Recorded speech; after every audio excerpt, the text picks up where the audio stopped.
नमस्कार, मैं हूं अंकुर और आप देख रहे हैं सत्य हिंदी। सत्य हिंदी के न्यूज़ बुलेटिन्स को आपका लगातार प्यार मिल रहा है, भरपूर प्यार मिल रहा है, इसके लिए आपका बहुत शुक्रिया। और इसी के साथ अगर आप सत्य हिंदी के ऐप को भी डाउनलोड कर लेंगे तो आपको सत्य हिंदी के सारे कार्यक्रम, सारी खबरें एक जगह पर मिल जाएंगी और आपको ज़्यादा इधर से उधर जाने की ज़रूरत नहीं पड़ेगी। तो अब देख लेते हैं अब तक की खबर।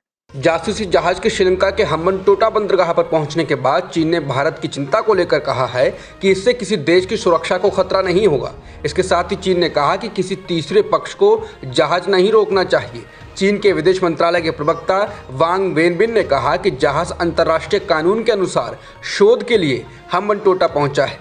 भारत की चिंताओं और जहाज आने में देरी के बारे में पूछे जाने पर श्रीलंका में बीजिंग के दूत क्यूए जेन होंग ने कहा कि मुझे नहीं पता, आपको भारतीय दोस्तों से पूछना चाहिए, शायद यही जिंदगी है। बता दें, श्रीलंका ने पहले भारत द्वारा उठाई गई चिंताओं के बाद चीनी जहाज की यात्रा को टाला था, लेकिन बाद में यू टर्न लिया और जहाज को 16 से 22 अगस्त तक हम्बनटोटा बंदरगाह पर डॉक करने की अनुमति दे दी।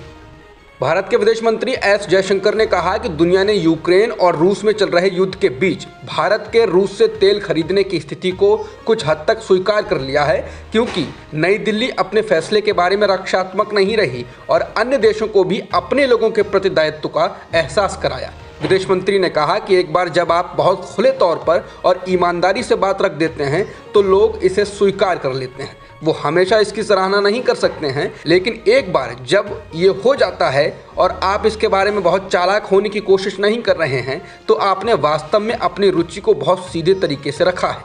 विदेश मंत्री एस जयशंकर ने कहा कि मेरी समझ ये है कि दुनिया कुछ हद तक इसे वास्तविकता के रूप में स्वीकार करती है। उन्होंने कहा कि मेरे पास $2000 की प्रति व्यक्ति आय वाला देश है। ये वो लोग नहीं हैं जो ऊर्जा की ऊंची कीमतों को वहन कर सकते हैं। ये सुनिश्चित करना मेरा दायित्व और नैतिक कर्तव्य है कि मैं उनके लिए सबसे अच्छा सौदा कर सकूं। एस जयशंकर ने बैंकॉक में भारतीय समुदाय को संबोधित करते हुए कहा।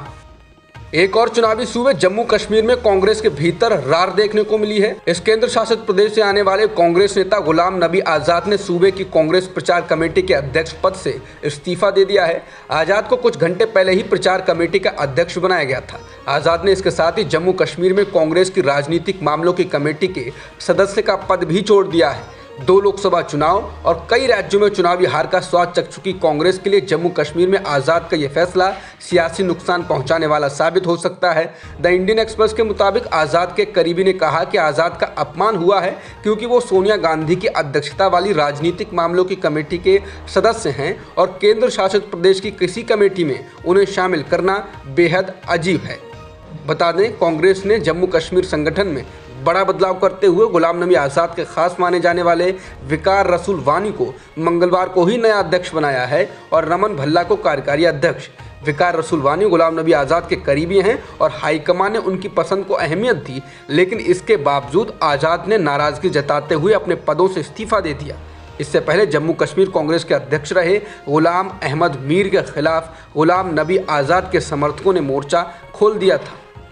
मुख्यमंत्री नीतीश कुमार के सियासी पाला बदल करने के बाद बिहार की सत्ता से बाहर हुई बीजेपी नए सिरे से रणनीति बना रही है। मंगलवार को दिल्ली में बीजेपी के शीर्ष नेतृत्व और बिहार बीजेपी की कोर कमेटी के नेताओं की बैठक हुई। इस बैठक में 2024 के लोकसभा चुनाव में 35 सीटें जीतने का लक्ष्य रखा गया।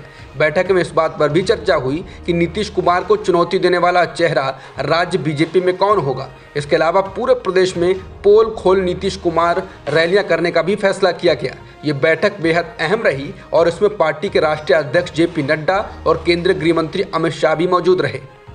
किसान आंदोलन के दौरान उत्तर प्रदेश के लखीमपुर खीरी में गाड़ियों के नीचे कुचलकर मारे गए लोगों को इंसाफ दिलाने के लिए किसान एक बार फिर से मोर्चा खोलने जा रहे हैं। लखीमपुर खीरी में किसानों का कई मांगों को लेकर 18 से 21 अगस्त तक अनाज मंडी में धरना रहेगा।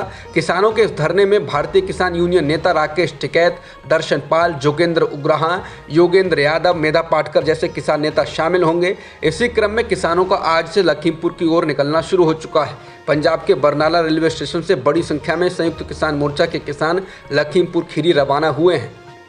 एक रिपोर्ट के अनुसार गूगल ने हाल ही में चेतावनी दी थी कि अब सड़कों पर खून बहने वाला है, तो क्या अब गूगल में छंटनी शुरू होगी। गूगल के मामले में कयास लगाए ही जा रहे थे कि अब एप्पल से कर्मचारियों के निकाले जाने की खबर आ रही है।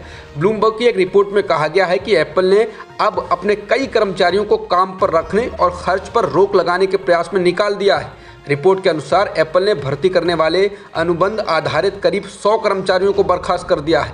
ये सभी कंपनी के लिए नए कर्मचारियों को काम पर रखने के लिए जिम्मेदार थे।